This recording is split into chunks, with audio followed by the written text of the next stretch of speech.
கிடையாது. இது ஏழை படும் பாடம்மா, உன்னால் முடியாது.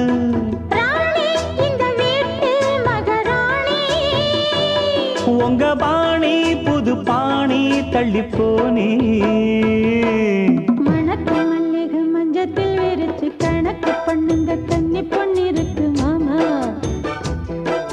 சிரிச்சு மயக்கும் சின்ன பெண் உனக்கு எதுக்கு இப்படி புத்தியும் இருக்கு போம்மா.